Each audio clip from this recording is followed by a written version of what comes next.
Bismillahirrahmanirrahim. Assalamualaikum warahmatullahi wabarakatuh. Innal hamdalillah nahmaduhu wa nasta'inuhu wa nastaghfiruhu wa na'udzu billahi min syururi anfusina wa min sayyiati a'malina. May yahdihillahu fahuwal muhtadi wa may yudlilhu fala hadiyalah. Asyhadu an la ilaha illallah wa asyhadu anna Muhammadan abduhu wa rasuluhu. Allahumma shalli wa sallim ala nabiyyina Muhammadin wa ala alihi wa ashabihi wa mawala. Rabbi shrah li sadri wa yassir li amri wa hlul 'uqdatam min lisani yafqahu qawli. Allahumma anfa'na bima 'allamtana wa 'allimna ma yanfa'una wa zidna ilman wa ba'd. Para ikhwan wal akhwat, bapak-bapak, ibu-ibu yang mudah-mudahan dirahmati Allah Subhanahu wa taala. Alhamdulillah, di kesempatan malam ini kita dimudahkan oleh Allah Subhanahu wa taala untuk duduk bersama dalam rangka tawassul bil haqqi dan tawassul bis sabar. Mudah-mudahan duduknya kita dicatat sebagai amal soleh di sisi Allah Subhanahu wa taala. Salawat dan salam mudah-mudahan tercurahkan kepada Nabiullah Muhammad sallallahu alaihi wasallam, kepada keluarga beliau, sahabat beliau, dan siapa saja yang istiqomah di atas petunjuk Rasulullah sallallahu alaihi wasallam. Kita senantiasa berdoa kepada Allah, mudah-mudahan kita termasuk mereka yang diberi kemampuan untuk bisa istiqomah menapaki petunjuk Rasulullah sallallahu alaihi wasallam. Alhamdulillah, malam ini kita masih melanjutkan kajian rutin kita terkait tentang kaifa amalahum an-nabi sallallahu alaihi wasallam. Bagaimana Nabi Muhammad SAW berinteraksi dengan orang-orang di sekitarnya, dan di kesempatan malam ini kita masuk pada bab baru, yaitu interaksi Nabi Muhammad SAW dengan keluarga-keluarga beliau. Kemarin saya sudah memperkenalkan keluarga besar Nabi Muhammad SAW, mulai dari paman-pamannya, bibi-bibinya, anak-anak pamannya, anak-anak bibinya, sampai saudara-saudari sepersusuan Rasulullah sallallahu alaihi wasallam. Itu yang dimaksud dengan aqarib, keluarga dekat Nabi Muhammad sallallahu alaihi wasallam. Baik jemaah sekalian, poin pertama, bagaimana Nabi Muhammad sallallahu alaihi wasallam berinteraksi dengan keluarga beliau. Rasulullah sallallahu alaihi wasallam wa kana yusi bi aqaribihi wa ahla baiti khairan. Seringkali memberikan nasihat-nasihat kebaikan bagi keluarga beliau, dan beliau tidak bosan-bosannya mengingatkan keluarga dekatnya untuk bertaqarrub kepada Allah Subhanahu wa taala. Ini poin penting di mana kita seringkali merasa sungkan untuk mendakwahi keluarga kita. Di saat yang bersamaan Nabi Muhammad SAW menjadikan dakwah kepada keluarga itu prioritas utama beliau, dan beliau continue untuk memberikan nasihat kepada mereka. Di sini ada sebuah riwayat. Saya bacakan riwayatnya. Suatu waktu Rasulullah Shallallahu alaihi wasallam pulang dari Makkah sehabis haji. Berjalan pulang menuju Madinah, sampailah mereka di sebuah tempat namanya Khum. Di sana ada mata air, dalam bahasa Arab namanya Ghadir, maka disebut Ghadir Khum, yang nanti menjadi klaim orang-orang Syiah untuk menyatakan dan meyakini bahwa pengganti Rasulullah yang sah itu siapa? Ali bin Abi Thalib. Dari peristiwa ini Ghadir Khum. Makanya kasus di Metro Deranan kemarin, yaitu penggerebekan, itu kan sebenarnya ada kecurigaan bahwa itu adalah acara yang dilakukan untuk peringatan Id Ghadir Khum. Jadi orang-orang Syiah memanfaatkan dan mengeksploitasi peristiwa Ghadir Khum ini untuk pertama meyakini Ali sebagai satu-satunya pengganti yang sah bagi Rasulullah SAW. Itu artinya apa? Abu Bakar, Umar, dan Utsman harus didelegitimasi. Mereka tidak sah diangkat sebagai khalifah. Kata lainnya apa? Bahwa Abu Bakar, Umar, Utsman merupakan pengkhianat wasiat Nabi Muhammad SAW di Ghadir Khum. Ya. Ini ada ceritanya panjang sebenarnya, tapi saya bacakan sedikit ya. Rasulullah SAW berhenti dan mengumpulkan para sahabat. Kemudian beliau berkhutbah memberikan nasihat. Setelah beliau memuji Allah Subhanahu wa taala, mengajak kaum muslimin untuk bersyukur kepada Allah Subhanahu wa taala, beliau mengatakan, "Ayyuhan nas, innama ana bashar." Wahai kaum, wahai saudaraku, wahai kaum muslimin, wahai manusia, aku adalah manusia juga sebagaimana kalian. Yushiku ayyatiya rasulu rabbi faujiba wa ana tarikun fikum thaqalaini. Karena aku manusia, hampir-hampir saja utusan Tuhanku, maksudnya malaikat maut datang untuk menjemput nyawaku dan aku mungkin akan meninggalkan kalian.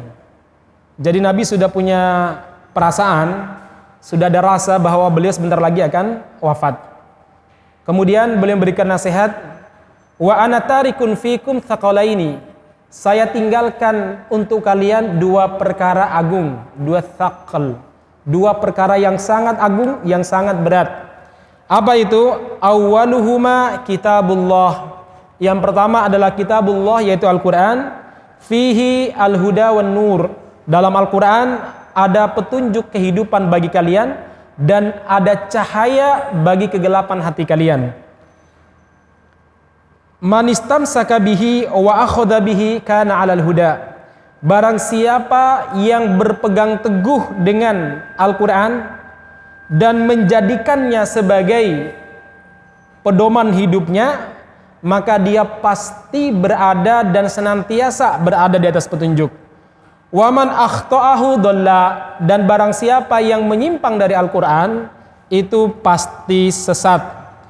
Wa ahlu baiti, yang kedua yang saya tinggalkan untuk kalian adalah keluargaku.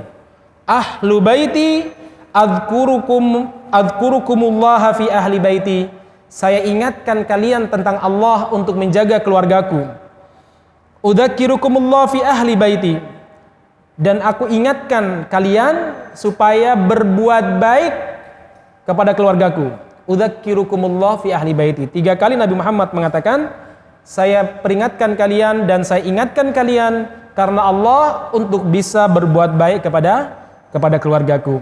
Nah, jemaah sekalian yang mudah-mudahan dirahmati Allah Subhanahu wa taala, ini hadis sahih riwayat Imam Muslim. Hanya saja nanti orang-orang Syiah menambah beberapa riwayat. Ada beberapa riwayat, baik itu diriwayatkan oleh Imam Ahlussunnah, para imam Ahlussunnah seperti Imam Ahmad, Tirmidzi, di mana Rasulullah Shallallahu Alaihi Wasallam selain sabdanya tadi ada tambahannya apa? Apa kata beliau? Man kuntu maulahu fa ali maulahu.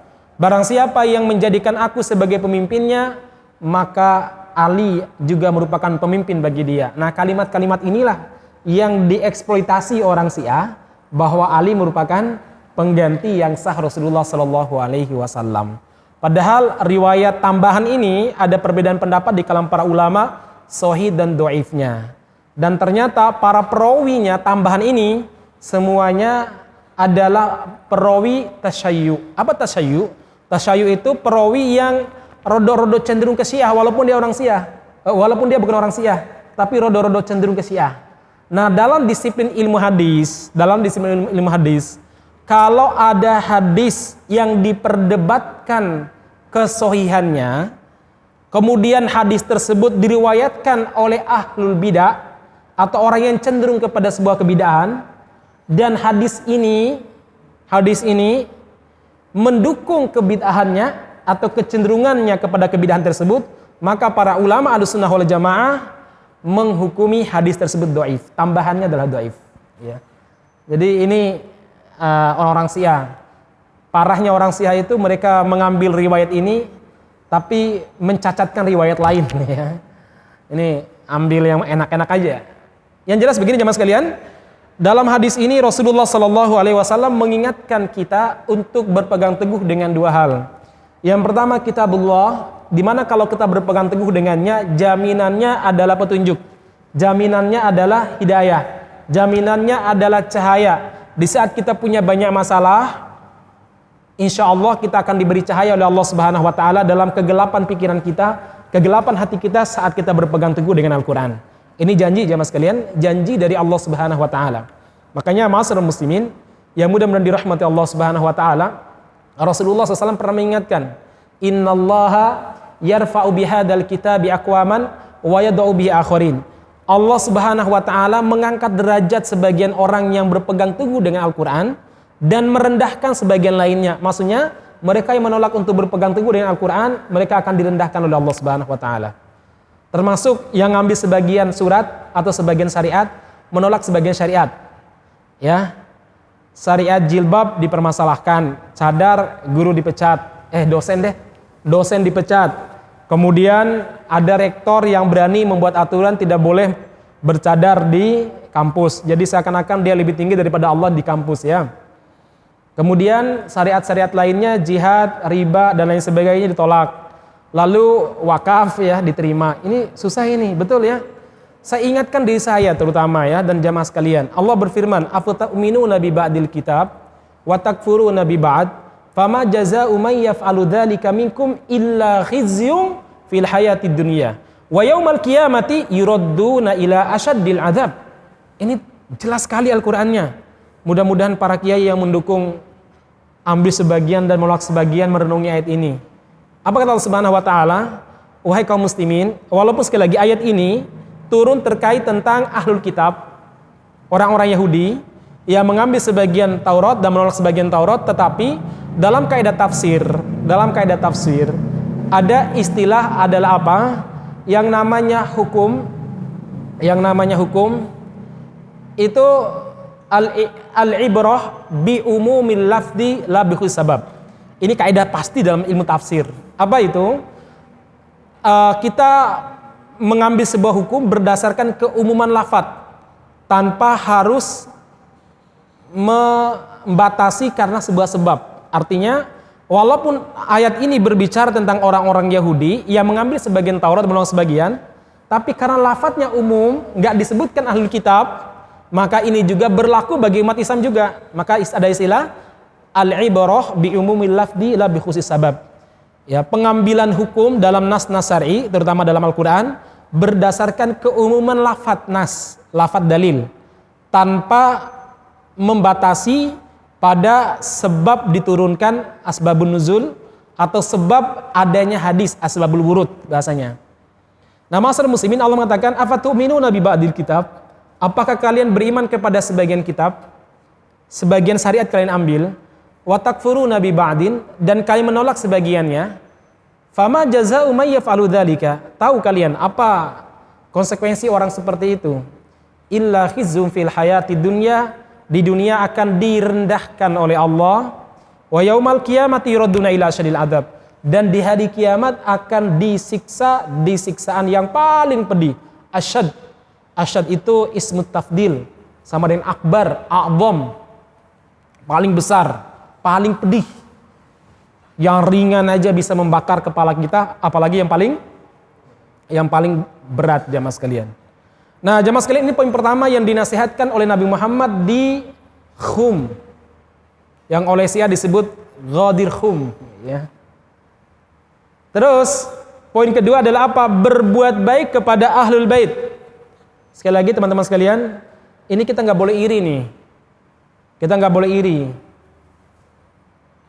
Kan seakan-akan tinggi banget kedudukan ahlul bait Nabi. Iya, memang tinggi.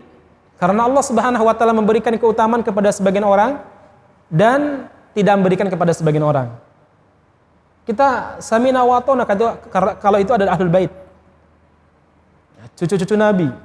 Insyaallah mereka yang bergerak Habib, Sayyid, ya walaupun mungkin kadang sebagian di antara mereka ya sok-sok piye gitu rasanya ya. Ada Habib tapi malah memelihara tuyul. Ada ya. Nah, tapi sekali lagi jemaah sekalian, kalau mereka yang baik, maka mereka adalah keluarga Nabi Muhammad SAW, di mana kita ada kewajiban untuk menjaga dan menghormati mereka. Dzurriyyatun Nabi, keturunan Nabi Muhammad SAW. Insyaallah, kalau kita menjaga mereka, selama mereka orang baik, kita jaga mereka, Allah Subhanahu wa taala akan memuliakan Islam lewat perantaran mereka. Insyaallah jamaah sekalian. Maka jangan hinakan keluarga Nabi. Yang lucu di negeri kita ini, dzurriyyatun Nabi, keluarga Nabi di penjara, tapi keturunan mau sedeng ya.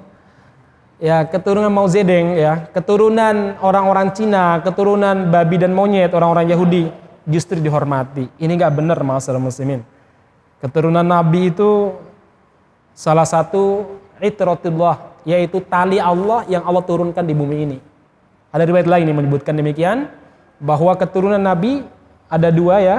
Satu kitabullah, yang kedua keturunan Nabi itu adalah tali yang Allah Subhanahu wa taala turunkan di bumi ini. Barang siapa yang berpegang dengannya, maka dia akan terhubung dengan Allah Subhanahu wa taala. Barang siapa yang melepasnya, maka Allah Subhanahu wa taala akan melepaskannya dan Allah tidak akan mempedulikannya. Memang ada hadis lain yang menyebutkan taraktu fikum amroini. Aku tinggalkan di tengah kalian dua perkara. La lan tadillu abadam ma tamassaktu bihima. Kalian tidak akan tersesat selama-lamanya selama kalian berpegang teguh dengan keduanya. Yang pertama kitabullah, yang kedua sunnatul rasul. Iya memang, ya. Tapi ini hadisnya juga terkait masalah apa? Ya, bagaimana berbuat baik sama keluarga Nabi Muhammad SAW. Jadi Al-Quran kita pegang, hadis kita pegang, kemudian ahlul bait Rasulullah SAW juga harus kita cintai. Walaupun mungkin fisiknya lebih tampan daripada kita, misalkan, ya. Lebih tampan kita daripada mereka, misalkan, ya. Karena banyak sekarang para habib juga wajahnya udah kayak lebih Jawa daripada kita, misalkan, ya. Saya punya adik kelas itu di pondok, ya. Dia keturunan Al-Jufri, ya. Al-Jufri kan termasuk Habib, ya, Al-Jufri. Kita bilang sama dia, kamu ini lebih layak jadi orang Jawa daripada orang Arab. Karena wajahnya udah nggak ada wajah Arab sama sekali. Tapi bagaimanapun jemaah sekalian, mereka adalah ahlu baiti Rasulullah SAW yang wajib kita hormati. Baik masyarakat muslimin, kemudian ketika hadis ini diceritakan kepada salah seorang sahabat, kemudian ada salah seorang sahabat berkata begini kepada perawi hadis ini. Siapa perawi hadisnya? Zaid bin Arqam. Zaid bin Arqam radhiyallahu anhu ditanya oleh Husain bin Sibrah. Boleh mengatakan, "Wa man ahlu baitihi ya Zaid?" Zaid bin Arqam. Siapa yang dimaksud dengan ahlu bait Nabi yang diperintahkan di mana kita harus berpegang teguh dengan mereka, mencintai mereka? Alaisa nisa'uhu min ahli baiti? Bukankah keluarga istri-istri Nabi juga ahlul bait? Kemudian Zaid bin Arqam mengatakan, nisa'uhu min ahli baitihi. Memang istri-istri Nabi adalah ahlu bait Rasulullah sallallahu alaihi wasallam. Walakin ahlu baitihi man harumas shadaqatu ba'dahu. Tetapi yang dimaksud ahlul bait dalam hadis ini adalah siapa? Mereka yang diharamkan untuk mendapatkan sedekah. Mereka tidak boleh makan sedekah. Qala wa man hum? Kemudian Husain bin Sabrah mengatakan, siapa mereka?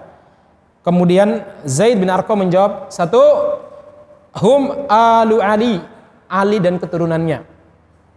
Hasan, Husain dan keturunannya ke bawah.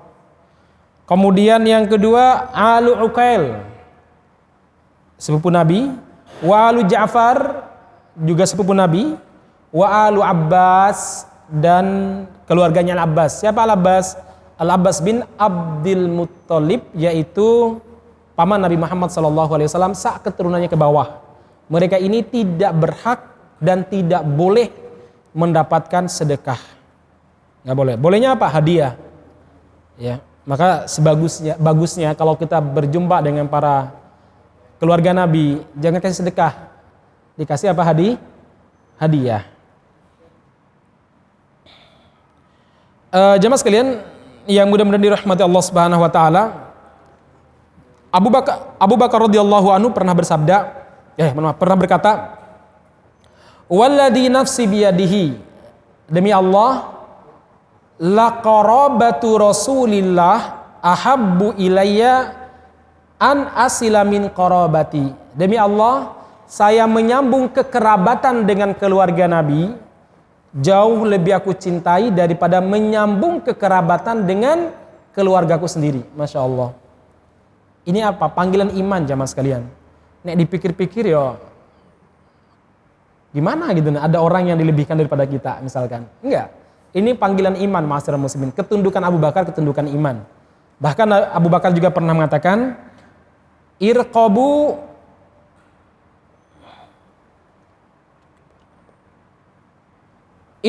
Muhammadan fi ahli baitihi. Jagalah Muhammad sallallahu alaihi wasallam dengan cara menjaga keluarganya. Nabi Muhammad telah wafat, maka salah satu cara untuk menjaga keluarganya adalah apa? Menjaga Nabi Muhammad bagaimana? Ya menjaga keluarga Rasulullah sallallahu alaihi wasallam.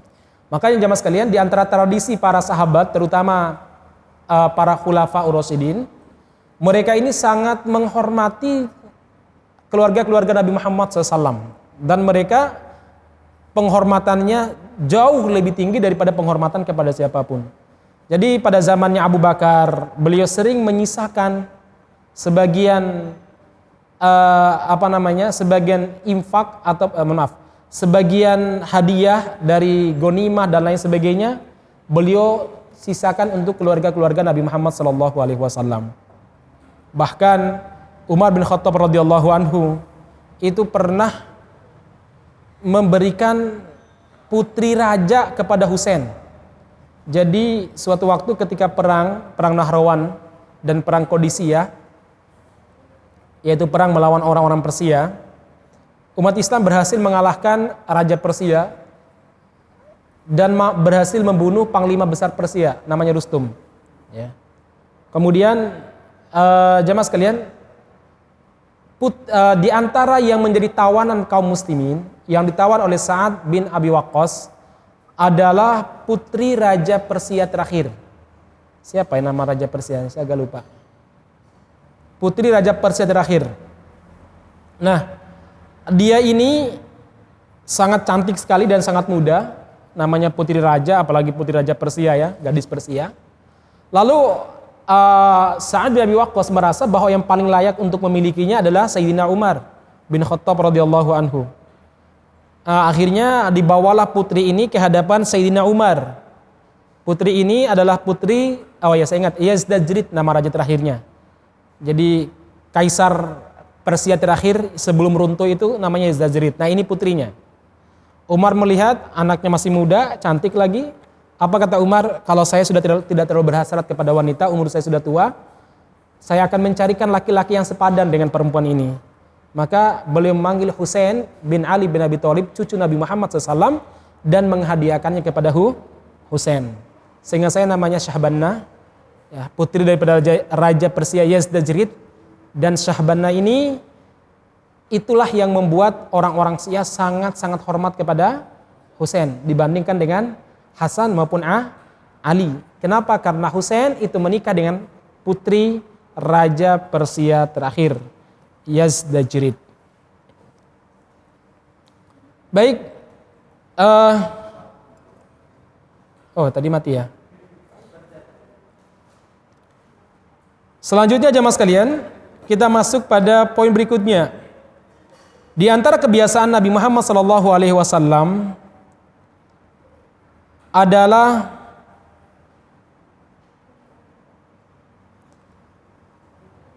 ziarah ke kuburan ibunda beliau. Suatu waktu Nabi Muhammad SAW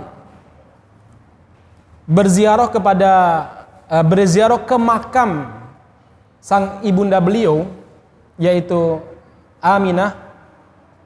Setelah duduk di atas pusara sang bunda, tiba-tiba Rasulullah SAW menangis, meneteskan air matanya, dan membuat orang-orang di sekitar beliau juga menangis walaupun mereka belum tahu sebabnya. Mereka sangat sedih melihat Nabi Muhammad yang sedang menangis dan sedih. Beliau menangis terseguk-seguk. Nah, jemaah sekalian, akhirnya para sahabat bertanya, "Ya Rasulullah, kenapa Anda menangis?" Masya Allah ya, para sahabat menangis ketika Nabi Muhammad SAW menangis. Walaupun mereka nggak tahu alasannya. Karena melihat bagaimana sedihnya Nabi Muhammad membuat sahabat juga menangis. Baru setelah itu mereka bertanya, "Ya Rasulullah, kenapa Anda menangis tadi sampai membuat kami juga menangis?" Apa jawaban Nabi? "Ista'adzantu Rabbi fi an astaghfira lahum falam ya'dan li." Saya sudah minta izin kepada Allah Subhanahu wa taala fi an astaghfira laha, untuk memintakan ampun bagi ibu saya minta izin kepada Allah agar saya diperbolehkan meminta ampun buat ibu saya. Falam ya'dan li, namun Allah Subhanahu wa taala belum mengizinkanku. Wasta'dzantuhu fi an azura qabraha fa'adhina li. Ketika aku meminta izin kepada Allah untuk bisa menziarahi kuburan ibuku, maka Allah memperbolehkan untuk menziarahinya, tapi enggak memperbolehkan untuk memintakan ampun bagi ibuku. Inilah yang membuat Nabi Muhammad SAW menangis. Beliau sedih, tapi bagaimanapun ketentuan Allah Subhanahu wa taala harus diterima. Kemudian beliau melanjutkan, fazuru al-kubura, hendaklah kalian berziarah ke kubur. Fa innaha tudzakirukumul mauta, karena ziarah kubur itu membuat kalian mengingat kematian. Orang kalau sudah mengingat kematian, insya Allah ibadahnya akan baik. Kemudian semangat untuk menuju akhiratnya juga kuat. Demikian juga dia akan mempersiapkan dirinya sebaik-baiknya untuk menghadapi kematian. Kalau orang banyak mengingat kematian. Nah, di sini ma'asyiral muslimin yang mudah-mudahan dirahmati Subhanahu wa taala, Nabi Muhammad SAW menangis karena sedih tidak bisa memintakan ampun bagi ibunya. Kemudian Rasulullah SAW tetap diperbolehkan oleh Allah Subhanahu wa taala untuk menziarahi kuburan ibunya. Jadi beliau sesekali berziarah kepada kuburan ibunya, ke kuburan ibunya. Dan Rasulullah SAW menyarankan kita untuk memperbanyak ziarah kubur. Masya Allah ya, ziarah kubur. Kita ini kayaknya kalau tidak ada yang meninggal, jarang ziarah kubur. Ya. Seringnya kemana? Ziarah warung ya, atau ziarah kemana? Nah, jamaah sekalian, para sahabat dulu punya kebiasaan untuk ziarah kubur. Dan Nabi Muhammad SAW, sebagaimana yang pernah saya ceritakan, pernah pada malam hari itu bangun, malam hari datang ke kuburan, ziarah kubur, kemudian mendoakan penghuni kubur Baqi'. Ini penting ya, ziarah kubur jamaah sekalian. Kenapa? Karena itu akan menyebabkan kita mengingat kematian. Rasulullah SAW pernah mengatakan, saat beliau ditanya, ya Rasulullah, ayun nasil akyas, manusia manakah yang paling cerdas? Apakah mereka dapat gelar profesor di bawah 30 tahun? Apakah mereka yang IQ-nya 200 ke atas misalkan? Siapa yang paling cerdas? Apakah Thomas Alva Edison misalkan? Atau siapa? Nah, jemaah sekalian, Rasulullah SAW mengatakan, aktsaruhum lil mauti dzikra wa ahsanuhum isti'dadan lima ba'dahu ulaika humul akyas. Orang yang cerdas adalah orang yang paling banyak mengingat kematian, dan orang yang paling baik mempersiapkan kondisinya, mempersiapkan kehidupan setelah kematian. Ulaika humul akyas. Orang-orang inilah orang-orang yang sangat cerdas, mempersiapkan kehidupan setelah kematian. Karena kehidupan setelah kematian lama jamaah sekalian. Kalau kita menempuh kehidupan dunia paling banter berapa Pak? 70 ya? 70, 80. Sekarang jarang-jarang umur 90. Paling banter 80, 85. Kalau zaman dulu mungkin orang-orang tua sampai umur 100. Tetapi kehidupan di akhirat nanti selama-lamanya. Dan di kuburan bertahun-tahun. Nunggu bagaimana keputusan Allah Subhanahu wa taala. Mungkin ada di antara keluarga kita yang sudah nunggu terjadinya kiamat 20 tahun yang lalu karena meninggalnya 20 tahun yang lalu. Ada anak kita yang mungkin telah meninggalkan kita 5 atau 10 tahun 7 tahun yang lalu. 7 tahun dia sudah menunggu hari akhir, padahal hari akhir itu belum pasti jamaah sekalian. Lama sekali. Nah, makanya Rasulullah SAW pernah ditanya, siapa yang paling pintar ya Rasulullah? Rasul mengatakan orang yang paling banyak mengingat kematian dan paling baik mempersiapkan kehidupan setelah kematian. Nah, bagaimana supaya kita bisa mengingat kematian? Nah, di sini disebutkan adalah apa? Sering-seringlah ziarah kubur. Cuma sekali lagi, kita ini ziarah kuburnya kalau ada teman kita yang wafat. Itu pun kalau sempat sampai kuburan. Biasanya selesai sholat, udah rampung, tidak ikut antar ke kuburan. Yang paling parah lagi, takziahnya kalau ada orang meninggal, takziahnya cukup pakai WA. Innalillahi wa inna ilaihi raji'un. Yes, besto. Yang sangat parah lagi, takziahnya pakai stiker. Iya. Udah nggak mau nulis ya, cuma copy paste stikernya aja kan. Ya. Nah, masyarakat muslimin yang mudah-mudahan dirahmati Subhanahu wa taala, ziarah kubur ini penting. Kalau zaman dulu saat saya pondok itu, ada salah seorang ustadz punya kebiasaan. Jadi kalau ingin ngingatin santri itu, nasihati santri itu beliau nggak mau di majlis taklim kayak gini. Santri diajak ke kuburan. Santri diajak ke kuburan malam hari, nanti santri suruh duduk di samping kuburan satu persatu. Kemudian baru beliau beri nasihat. Ya itu mah tanpa diberi nasihat udah pada nangis. Bisa nangis karena ketakutan, bisa juga nangis karena memang mengingat kematian.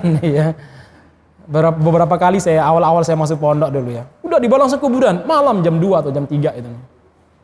Terus suruh tidur di samping kuburan. Awalnya kita nggak tahu kalau itu kuburan. Kita diikat matanya, dituntun karena Darussaada itu dekat kuburan. Kuburan lama sih, mungkin kuburan zaman-zaman bahula itu. Nah, kemudian kita disuruh duduk. Setelah itu kita suruh tidur. Setelah itu kita dinasehati dan katanya tolong raba samping kiri apa samping kanan. Diraba-raba kayak kuburan gitu. Akhirnya nasihatnya ya masuk tapi juga menakutkan juga ya. Emang ziarah kubur itu penting masyarakat muslimin, dan para ulama dulu punya kebiasaan ziarah kubur. Cuma kita juga banyak yang ziarah kubur hari ini, tapi ziarah kuburnya untuk nyari wangsit banyak itu. Ya kalau Anda lihat, saya kalau ke ke Cawas, kok Cawas sih? Yang di Klaten itu ada kuburan siapa? Bayat ya? Kiai siapa? Ki Ageng Pangandaran ya? Ki Ageng Pangandaran. Masya Allah, rame banget. Dari mana-mana, terutama dari Jawa Timur tuh. Jawa Timur kalau nggak Banten, ya. Kalau nggak Pantura. Kalau Solo jarang malahan ya. Soalnya di Solo udah banyak. Datang, kemudian nanti di situ nangis-nangis. Kan ada yang nunggu ya. Ada yang nunggu nanti dipercikan air. Kayak apa wae. Nah, kalau itu mah bukan ziarah kubur yang benar, itu ziarah kubur bid'iyah yang tidak dibenarkan oleh syariat. Yang dimaksud ziarah kubur yang baik adalah datang ke sana mendoakan ahlul kubur, assalamualaikum ya ahlad diyar minal mu'minina wal mu'minat wa inna insyaallah bikum lahikun. Itu doanya. Assalamualaikum wahai penghuni kuburan, penghuni negeri. Jadi bahasanya negeri karena itu negeri ya. Saat mereka dengarkah? Dengar. Cuma nggak bisa jawab. Assalamualaikum ya ahlad diyar. Mereka dengar apa yang kita ucapkan. Padahal sudah mati. Iya, kan ruhnya dikembalikan sama Allah Subhanahu wa taala. Dikembalikan, dia dikembalikan oleh Allah Subhanahu wa taala sampai disebutkan dalam sebuah riwayat, sesungguhnya penghuni kubur itu mendengar suara terompah. Kalau dia dikuburin ya, mendengar suara terompah orang yang menguburkannya yang paling terakhir. Jadi entah istrinya atau anaknya atau siapa Pak nanti Pak. Yang menguburkan kita siapa? Ya, nggak tahu ya. Nah, kita dengar suara terompahnya yang terakhir. Nah, jamaah sekalian, makanya kita bersalam, assalamualaikum ya ahlad diyar minal mu'minina wal mu'minat, baik dari kalangan mukmin laki-laki atau mukminah. Wa inna insyaallahu bikum lahikun, dan kami sebentar lagi akan menyusul kalian. Itu peringatan untuk diri kita ya. Nah, kemudian lihat, saya sudah pulang. Saat kalau baca Al-Quran di atas kuburan bagaimana? Sakjane boleh, tapi dikhawatirkan akan ada keyakinan-keyakinan tertentu. Maka sebaiknya baca Al-Quran di mana? Di masjid. Saat mendoakannya boleh di atas kuburan, boleh doakan. Yang paling utama di mana? Yang paling utama mendoakan orang yang meninggal itu di Masjidil Haram. Di Masjidil Haram di malam Lailatul Qadar itu paling mustajab. Bukan di kuburan. karena doa-doa diijabah di tempat yang suci dan di waktu-waktu yang dimuliakan oleh Allah Subhanahu wa taala. Baik ma'asyiral muslimin yang mudah-mudahan dirahmati Subhanahu wa taala, itu Rasulullah sallallahu alaihi wasallam menziarahi kuburan kedua orang tuanya.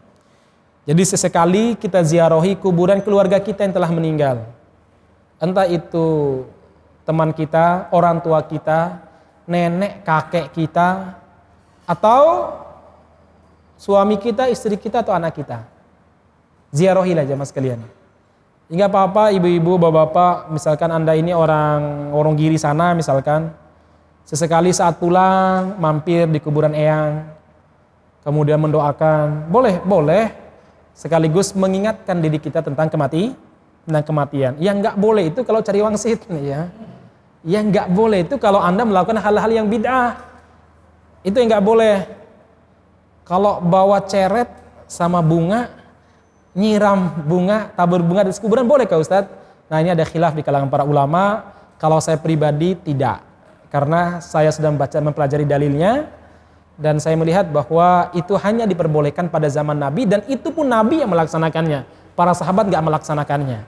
Itu menunjukkan apa? Khususiyatur Rasul, kekhususan Nabi. Kalau sebuah ibadah dilaksanakan oleh Nabi dan para sahabat tidak melaksanakan sama sekali, padahal tidak ada perkara yang menghalangi mereka untuk melaksanakannya, maka itu adalah khusus bagi Nabi.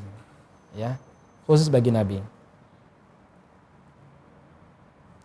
Baik, ma'asyiral muslimin, poin berikutnya adalah wa kana sallallahu alaihi wasallam harisun ala da'wati aqaribi ilal Islam. Nabi Muhammad sallallahu alaihi wasallam sangat bersemangat, bersungguh-sungguh dalam mendakwahi keluarganya untuk masuk Islam atau untuk istiqomah di atas Islam. Kita lihat ketika turun wa anzir ashiratakal aqrabin. Berikanlah peringatan kepada keluarga dekatmu wahai Muhammad. Tadi malam di sini saya jelaskan ayat ini. Ya, pada materi tadi malam. Ketika ayat ini turun, Rasulullah langsung mengumpulkan keluarganya. Dikumpulkan.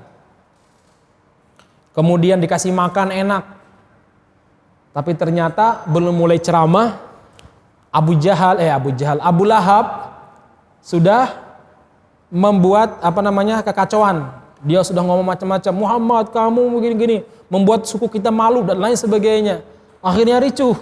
Nabi Muhammad pun membubarkan majelisnya. 2 pekan atau 3 pekan kemudian Nabi Muhammad masak masakan yang enak lagi, dikumpulkan lagi, kemudian beliau baru kemudian berikan ceramah kepada keluarganya, mengajak mereka untuk masuk Islam. Subhanallah jemaah sekalian, menurut saya hari ini kita diberi kesempatan dan diberi fasilitas yang banyak oleh Allah Subhanahu wa taala untuk mendakwahi keluarga kita. Dengan grup keluarga misalkan, Masya Allah.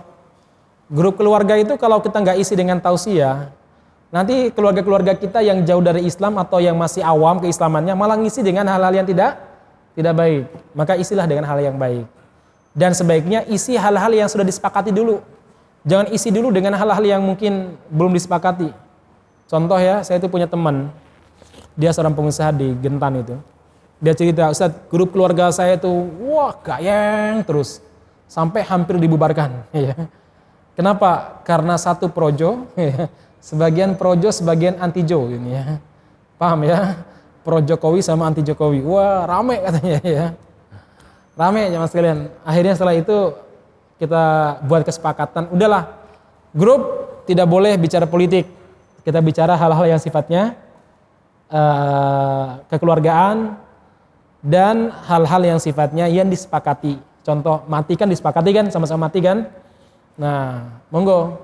Kira-kira kalau Anda meninggal nanti, maunya bareng Habib Rizik atau maunya sama Luhut? Ya. Itu monggo diisi. Ya kan begitu ya. Setiap orang itu akan meninggal, akan dibangkitkan bersama dengan orang yang dekat dengan dia kan? Nah jemaah sekalian, nah kira-kira nanti Anda lebih bangga dibangkitkan bersama Habib Rizik, bersama dengan Ustadz Bahtir Nasir ya, atau bangga dibangkitkan dengan Luhut misalkan ya. Nah ma'asyiral muslimin, monggo diisi ya. Ya nggak harus seperti itulah ya. Silakan diisi dengan nasihat kebaikan. Banyak sekali sekarang jemaah sekalian tulisan-tulisan, kemudian semacam flyer-flyer dakwah bisa di-share di grup keluarga kita. Masya Allah. Dan itu insya Allah saya yakinlah kalau kita punya di anggota grup itu 20, kita share hal-hal yang misalkan bermanfaat dan disepakati misalkan, saya yakin akan ada 1-2 yang mungkin membutuhkan disimpan. Saya itu grupnya banyak banget. Kadang yang paling parah itu masukkan grup tanpa izin itu banyak banget ya. Nah saya itu biasanya lihat kalau ada yang baik tak kasih bintang ya, dibintangin, yang lain hapus. Ada hal-hal yang bermanfaat bagi kita. Suatu waktu mungkin kita baca ulang lagi, hari ini belum sempat baca, kita baca ulang lagi, yang bermanfaat masyarakat muslimin. Maka sekali lagi sarana yang Allah Subhanahu wa taala berikan kepada kita begitu banyak untuk mendakwahi keluarga. Jamaah sekalian, ya mudah-mudahan dirahmati Allah Subhanahu wa taala. Ketika turun ayat ini, wa andir ashiratakal aqrabin, Nabi Muhammad sallallahu alaihi wasallam pun berdiri di hadapan kaumnya dan mengatakan begini, ya ma'syara Quraisy, wahai kerabat-kerabatku dari kalangan Quraisy, ishtaru anfusakum, bebaskan diri kalian dari neraka, la agna ankum minallahi syai'a, sesungguhnya aku tidak bermanfaat sedikit pun bagi kalian kelak di hari kiamat nanti. Maksudnya kalau kalian gak soleh, kesolehan aku tidak bermanfaat bagi kalian. Ya Bani Abdul Manaf, wahai putra-putra Abdul Manaf. Bani Abdul Manaf ini Quraisy. Quraisy ini ada suku Abdul Manaf, ini suku Nabi Muhammad SAW. La agna ankum minallahi syai'a, kesolehan saya, kebaikan saya, kenabianku tidak bermanfaat bagi kalian kelak di hari kiamat nanti. Ya Abbas bin Abdul Muttalib, wahai Abbas bin Abdul Muttalib, paman beliau yang paling dekat dengan beliau, orang Quraisy yang sangat kaya, yang dekat dengan Nabi Muhammad SAW, Al-Abbas, yang kemudian nanti masuk Islam. Aku tidak bermanfaat untukmu wahai paman. Ya Sofiyah binti Abdul Muttalib, beliau sebutkan bibinya Sofiyah yang juga sangat dekat dengan Nabi Muhammad SAW. Aku tidak bermanfaat untukmu kelak di hari kiamat nanti. Ya Fatimah binti Muhammad, wahai Fatimah binti Muhammad, boleh panggil putrinya, sesungguhnya kenabian ayahmu tidak akan memberikan manfaat kepadamu kalau kamu gak soleha. Salini ma syi'ti min mali, silakan kamu minta, wahai Fatimah, minta apa saja harta yang aku miliki tak kasih, tetapi la ugni anki minallahi syai'a, di hari kiamat aku tidak bisa memberikan banyak hal untukmu. Ma'asyiral muslimin yang mudah-mudahan dirahmati Allah Subhanahu wa taala, ini diantara Nabi Muhammad SAW mendakwahi keluarganya. Jadi ada dakwah umum, ada juga beliau dakwah face to face. Ini semangat Nabi Muhammad untuk mendakwahi keluarganya. Bahkan jamaah sekalian yang mudah-mudahan dirahmati Allah Subhanahu wa taala, di antara yang beliau prioritaskan untuk dakwahi ya tadi orang-orang yang sangat dekat dengan beliau. Salah satunya Ali bin Abi Thalib. Ali itu umur 9 tahun masuk Islam. Jadi umur 9 tahun masuk Islam. Sudah sangat dekat dengan Nabi Muhammad SAW sampai suatu waktu beliau ini sholat bersama Ali jamaah, kepergok sama Abu Thalib. Saat itu masih dakwah sembunyi-sembunyi. Jadi masih sembunyi-sembunyi dakwahnya. Akhirnya Abu Thalib tahu kalau anaknya telah mengikuti agama sepupunya Muhammad. Setelah selesai sholat, Abu Thalib bilang, Muhammad, apa yang kalian kerjakan barusan? Paman, ini adalah sholat, cara kami berhubungan dengan Tuhan kami. Baiklah, ajaklah saudaramu untuk sholat, aku akan menjaga kalian. Insya Allah ya, Abu Thalib ini baik sekali. Tapi Allah Subhanahu wa taala tidak berkehendak untuk memberinya hidayah dan meninggal dalam keadaan kafir. Meninggalnya dalam keadaan kafir itu dalam sebuah riwayat yang saya baca karena rasa malu. Apa kata dia? Kalau bukan karena orang-orang Arab mencatat aku sebagai pengkhianat tradisi, akan kuucapkan la ilaha illallah di hadapanmu wahai anakku. Tapi saya malu.